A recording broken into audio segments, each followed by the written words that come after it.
semangat lagi. Lebih semangat lagi tepuk tangannya. Iya. Wah jamaah Islam yang ada di rumah ini Masya Allah luar biasa ya. Hari ini kita masih membahas tentang tema yang keren banget. Keajaiban dalam Al-Quran. Bukti bukan buatan manusia. Alhamdulillah. Jamaah. Nih saya mau kasih lihat nih buat yang di studio dan di rumah juga ya. Ada detik-detik warga selamatkan Al-Quran dari kobaran api. Wih Masya Allah. Coba kita lihat tayangannya. Ini dia nih. Al-Quran. Bisa nggak? Ya. Al-Quran ini harus kita pindahin.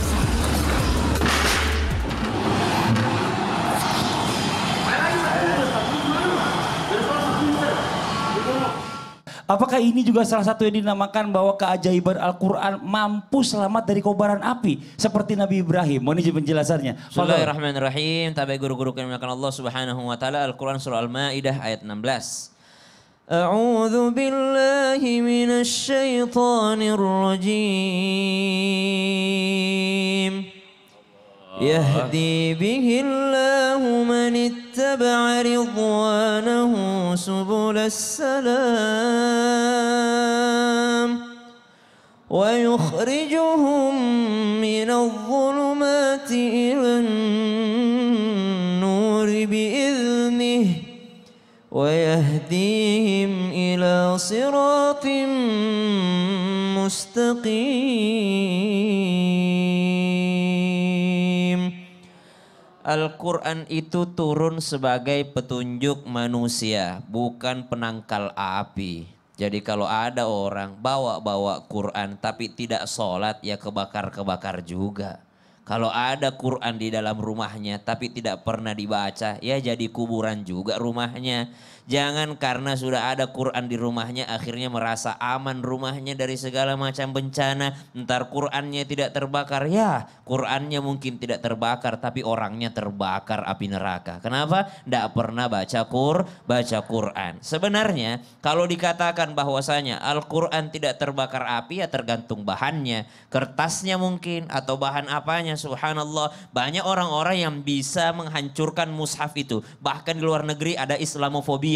Mereka robek-robek, mereka injak-injak mushaf itu. Mereka injak-injak mushaf tapi mereka tidak bisa menginjak-injak Al-Quran. Kenapa? Al-Quran itu bukan hanya di mushaf. Al-Quran sudah ada di dalam gaya hidupnya umat baginda Nabi SAW. Al-Quran bukan hanya di mushaf. Tapi Al-Quran itu sudah ada di akal-akalnya para penghafal Al-Quran. Al-Quran bukan hanya di mushaf. Al-Quran sudah ada di hatinya orang-orang yang beriman. Orang-orang dahulu dari zaman Nabi SAW. Mereka sudah menghafalkan Al-Quran, bahkan mushaf itu belum ada. Mereka hanya dicatat-catat di tulang-tulang kambing, di kulit-kulit kambing, di pelapa-pelapa kurma. Kemudian masa Sayyidina Abu Bakar As-Siddiq dikumpulkan. Kemudian dimushafkan di masa Utsman bin Affan. Kemudian setelah itu di masa tabi'in baru dikasih barisnya, dikasih hukum tajwidnya. Di masa tabi'ut tabi'in sampai sekarang sudah ada berevolusi lagi. Al-Quran berwarna. Ada lagi Al-Quran apa lagi Bu? Al-Quran berwarna, Al-Quran tajwid, ada Al-Quran pakai pena, ntar ngaji sendiri Qurannya subhanallah. Maka ternyata yang menjadi mukjizat itu bukan mushafnya, tapi yang menjadi mukjizat itu adalah bagaimana kita membaca, menghafal, serta mengamalkan isi Al-Quran. Kenapa kita harus bahas seperti ini? Karena nanti orang juga menganggap dia punya boneka santet di rumahnya tidak terbakar, nanti dia bilang, wah mukjizat boneka santet. Tidak terbakar. Nanti dia juga punya mainan di rumahnya tidak terbakar. Wih, jangan-jangan ada mukjizatnya nih mainan saya ini, mobil Tamiya saya ini. Tuh, dia ada mainan di rumahnya tidak terbakar. Ini mukjizat juga ini. Tidak. Maka tidak terbakarnya karena kehendak Allah Subhanahu wa taala. Akan tetapi yang lebih mukjizat daripada itu semua, bagaimana seorang anak kecil bisa menghafalkan Al-Quran. Ada doa sebenarnya dari Nabi SAW supaya kita terhindar daripada musibah kebakaran ini. Seperti doa yang dibacakan oleh Sayyidina Abi Darda. Abi Darda pernah membaca doa yang diajarkan oleh Nabi SAW. Allahumma anta rabbi la ilaha illa anta alaika tawakkaltu wa anta rabbul arsyil azim. Masya Allahu kan wa ma lam yasha' lam yakun. Itu dibaca ketika kita keluar rumah, ketika kita berada jauh jauh dari rumah, pagi dan sore kita baca sehingga Allah Subhanahu wa taala menghalangi api membakar daripada kediaman kita. Wallahu taala. Masya Allah. Oke, sekarang kita lanjut lagi. Kita mau kasih kesempatan lagi tanya-tanya sama jamaah yang hadir di sini, mewakili jamaah yang di rumah untuk bertanya sama guru-guru kita. Tapi sebelumnya kita kembali dulu ke segmen Tanya Dong Ustadz. Kami semua tanya dong Ustadz. Oke, kita mau kasih kesempatan spesial yang pertama tadi yang ngobrol sama Ustadz Maulana dulu. Iya, ibu yang ini nih. Wih, senyumnya manis banget ibu. Oke, ibu boleh berdiri, ibu perkenalkan namanya dulu. Perkenalkan namanya. Tingginya cocok ya. Iya, silakan ibu. Iya. Perkenalkan. Assalamualaikum dulu. Assalamualaikum warahmatullahi wabarakatuh. Waalaikumsalam warahmatullahi wabarakatuh. Perkenalkan nama saya Ibu Ida Farida dari Majelis Taklim Ahwat Robani Masjid Saladin Bandung. Masya Allah, tepuk tangan dong. Ya silakan Ibu. Begini Mas Fadli yang Iya, tadi Ibu. saya bisik-bisik dengan Pak Ustadz itu. Apaan sih Bu bisik-bisiknya? Kenceng Jadi, dong. Saya terkadang dalam benak saya itu muncul pikiran kenapa kalau jin, iblis dan sebagainya itu bisa terlihat oleh mata kita. Ya. Jangan tarik gitu dong. Iya. Terus? Ya. Sedangkan kalau malaikat tidak bisa terlihat oleh kita. Oh. Apakah ini merupakan Keajaiban. keajaiban yang terkandung dalam Al-Quran? Iya, Gitu tapi ada pertanyaannya. juga yang bilang itu. Kalau orang lagi berdua-duaan yang ketiganya setan. Saya Ya. minggir dulu ya Bu. Terima kasih banyak Ibu, tepuk tangan. Tepuk tangan buat Ibu. Silahkan dijelaskan. Orang ketiganya setan, takutnya saya. Masya Allah, izin. Habib dan Ustaz Sam, saya mau jahilin, dia jahilin duluan. Jadi gini, kenapa malaikat tidak bisa dilihat? Jin bisa terlihat, nampak kemana-mana. Tadi gini dijelaskan Ustaz Sam, bukan saja fisiknya tapi maknanya. Ada orang bersifat malaikat. Pernah lihat ada orang bersifat malaikat? Suka membantu orang. Itu malaikat berwujud manusia. Para pengurus-pengurus travel umroh. Itu malaikat itu.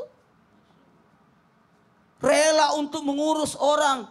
Saya mohon maaf mudah-mudahan. Aduh, banyak nanya. Kapan Ustaz bikin travel? Maaf. Pesan guru saya dilarang bikin travel. Enggak. Karena mengurus travel itu, mengurus orang umroh itu enggak gampang, dimarah-marahi orang. Mana kapan berangkat, kapan berangkat. Makanya saya, Berangkat mundur diomelin lagi ya kan. mereka itu adalah orang-orang yang bersifat malaikat. Jadi kita tidak bisa lihat wujud malaikat karena unsur cahaya yang halus yang tidak mungkin bisa dilihat oleh mata kepala kita. Bahkan Rasulullah SAW sendiri waktu malaikat Jibril berwujud itu langsung pingsan. Makanya di dalam surah Al-Baqarah ayat 87 disebutkan, dan sungguh kami telah memberikan kitab Taurat kepada Musa dan kami susulkan setelahnya dengan rasul-rasul, dan kami telah memberikan kepada Isa putra Maryam bukti-bukti kebenaran serta kami memperkuat dia dengan Rohul Kudus, yakni Jibril datang kepadamu membawa sesuatu pembelajaran yang tidak kamu inginkan, namun kamu kamu menyombongkan diri, lalu sebagian kamu dustakan dan sebagian kamu bunuh. Nauzubillah min zalik.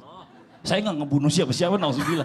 Astagfirullahaladzim. Jangan, Ada yang Ustaz. mendustakan, Oh. para nabi dibunuh lah, Iya. didustakan lah, karena mereka tidak percaya. Masya Padahal Allah. sudah diperlihatkan bukti-bukti adanya para malaikat. Iya. Jadi kalau Coba ibu mau jelasin. lihat malaikat langsung mati.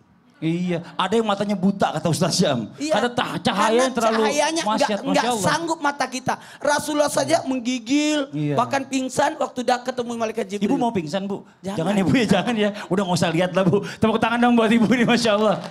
Aduh, ya Allah. Kalau setan lebih banyak Bu, apalagi manusia yang ciri-cirinya udah sifatnya kayak setan. Ini bisa gampang dilihat. Kita lanjut lagi ya, yang mau nanya silakan angkat tangannya yuk. Gantian Ibu dari sebelah sini aja lagi nih. Ah ya ini nih, tengah nih. Wah, silakan Ibu izin. Bismillahirrahmanirrahim. Assalamualaikum warahmatullahi wabarakatuh. Waalaikumsalam warahmatullahi wabarakatuh. Perkenalkan, nama saya Ibu Ratna Ratmana dari Majelis Taklim Ahwat Rabani, Masjid Saladin, Bandung. Oke, Bu Ratna Bandung, tepuk tangan dong buat Ibu Ratna.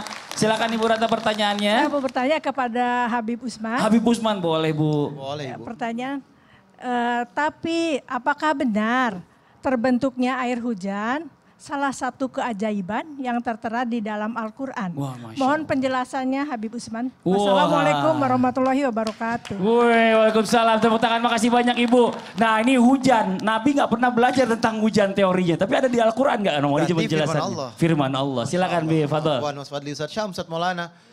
Bismillahirrahmanirrahim. Allahumma salli ala Sayyidina Muhammad wa ala ahli Sayyidina Muhammad. Wa qalallahu ta'ala fil Qur'anil Karim. Dan berfirman Allah Subhanahu wa taala di dalam Al-Qur'an surat An-Nur ayat 43. Alam tara annallaha yujzi sahaban summa yuwallifu bainahu summa yaj'aluhu. Tidakkah kamu melihat bahwa Allah Subhanahu wa taala menggerakkan awan. Digerakin awan sama Allah dengan kehendak Allah. Kemudian dikumpulkan antara setiap bagian dan bagiannya. Kemudian dikumpulkan oleh Allah Subhanahu wa taala menjadi bertindih-tindih. Maka kelihatanlah daripadanya olehmu hujan yang keluar dari celah-celahnya. Celah siapa? Celah awan tersebut. Dan Allah Subhanahu wa taala menurunkan butiran-butiran es dari langit, yaitu dari gumpalan-gumpalan awan tersebut, dan juga gunung-gunung tersebut, yakni dengan kehendak Allah Subhanahu wa taala dijatuhi daripada butiran. Mau gunung, mau daratan, mau lautan lagi, itu dihujanin sama Allah dengan kehendak Allah Subhanahu wa taala. Dan Allah berkehendak sesuai dengan kehendaknya. Dan kalau misalkan Allah berkehendak di Jakarta hujan, Jakarta hujan. Allah berkehendak di Bogor hujan, di Bogor hujan. Kalau Allah berkehendak tidak ada hujan, tidak akan terjadi hujan. Karena semua adalah qadarullah, kehendak dan keridhoannya Allah Subhanahu wa taala. Kita paham bahwasanya proses terjadinya hujan, saya kalau lagi dekin anak saya, bertemunya awan hitam dengan awan hitam, jadilah hujan. Itu bercandain saya dengan anak saya. Tapi sebetulnya adalah apa?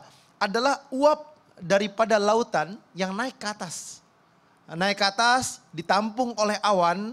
Ketika dia ditampung oleh awan, dikumpulkan oleh awan, awannya berat, maka turunlah hujan tersebut. Itu proses secara ilmu apaan? Ilmu apaan? Fisika, kimia, biologi atau matematika. Nah, itulah sesuai daripada ilmu fisika. Ini ilmu proses yang ada di dalam Al-Quran. Sudah dibuktikan oleh Allah Subhanahu wa taala terjadinya hujan dengan kehendak Allah. Ada kudrat dan iradat. Pahamin? Kudrat, iradat. Allah berkehendak sesuai dengan kehendaknya. Kalau mau terjadi El Nino, El Nino. Mau terjadi banjir bandang, banjir bandang. Mau terjadi gempa, ya gempa. Itu semua kehendak Allah. Diperintahkan oleh Allah Subhanahu wa taala. Karena semua yang ada di muka bumi ini adalah makhluknya Allah. Ciptaannya Allah. Kita ini semua adalah makhluk ciptaan Allah. Kalau Allah berkehendak bahwasanya besok malam atau nanti malam atau pulang dari tempat ini kamu mati, ya mati. Kapanpun dimanapun kalau Allah berkehendak mati, mati. Orang ini fulan bin fulan pergi dulu ke satu daerah. Nanti sampai daerah tersebut mati, mati. Si fulan rumahnya misalkan di Pulau Jawa atau rumahnya di daerah Bandung. Ibu rumahnya di Bandung. Ibu nanti dicabut Jawa misalkan di Kalimantan. Saya nggak pernah ke Kalimantan. Tiba-tiba ada yang ngajak Kalimantan. Dicabut Jawa di Kalimantan. Itu semua qadarullah. Itu kehendak Allah. Sebagaimana sahabatnya Nabi, yang dimana sahabat Nabi itu ada sahabatnya Nabi Sulaiman. Yang malaikat Israel lirik aja. Ya kan? Ini orang harusnya mati nggak di sini. Mati jauh di sana. Ya kan? Mau dibawa sama siapa? Dibawa sama angin. Karena minta perlindungan sama Nabi Sulaiman, tapi mati juga. Setelah dipindahin malah jadi mati. Karena memang harus matinya di sana gitu ya. Ini bicara masalah takdir di masalah takdir, luar biasa. ketentuan Allah. Allah, Masya Allah. Nah sekarang satu lagi kita mau kasih kesempatan yang mau nanya boleh silakan angkat tangannya Ibu dari sini. Ini nih atas bentar izin. Ayo Ibu, silakan. Bismillahirrahmanirrahim. Assalamualaikum warahmatullahi wabarakatuh. Waalaikumsalam warahmatullahi wabarakatuh. Perkenalkan, nama saya Ibu Ade dari Ibu Ade. Majelis Taklim Ahwat Rabani Masjid Saladin Bandung. Wih, tepuk tangan dong buat Ibu Ade. Kakaknya nggak diajak, Bu? Enggak Ya. punya kakak. Oh, nggak punya kakak, tapi namanya Ibu Ade. Silakan Ibu Ade pertanyaannya. Iya. Izin bertanya kepada Ustadz Syam. Ustadz Syam, boleh Siap, Ustadz Ibu. Syam. Keajaiban dalam Al-Quran selanjutnya.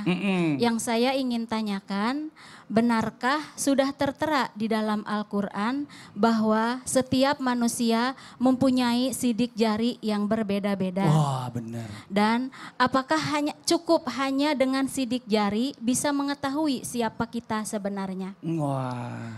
Mohon penjelasannya Pak Iya. Ustadz. Ibu Terima ini kasih. intelijen deh kayaknya. Jazakallah khairan khasiron. Wassalamualaikum warahmatullahi wabarakatuh. Wah iya Ki, makasih banyak Ibu. Ya Allah, ini Ibu ini jangan-jangan, coba lihat jarinya. Ih, kok gak ada garisnya? Silakan, Ustaz Maulana kok punya sidik jari? Iya silakan. Tapi jamaah yang dimuliakan Allah Subhanahu wa taala, guru-guru kami Al-Qur'an surah Al-Qiyamah ayat 1 sampai dengan ayat 4. A'udzu billahi minasy syaithanir rajim. Bismillahirrahmanirrahim. La uqsimu biyaumil qiyamah wa la uqsimu bin nafsil lawwamah ayahsabul insanu an lan najma'a 'idhamah bala qadirina 'ala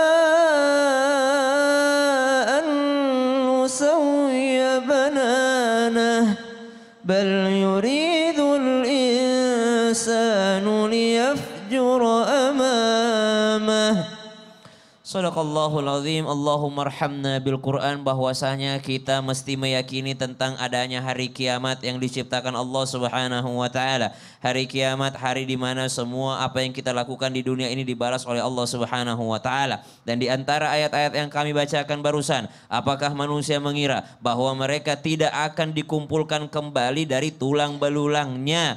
Bahkan kami mampu menyusun kembali jari jemari mereka. Maka subhanallah, ketika ditanyakan sidik jari sudah disebutkan dalam Al-Quran. Tulang belulang disebutkan dalam Al-Quran. Saya salah satu hobi saya, ini Bu saya bocorkan saja di Mimbar Islam Tindak adalah nonton drakor. Saya itu suka nonton drakor.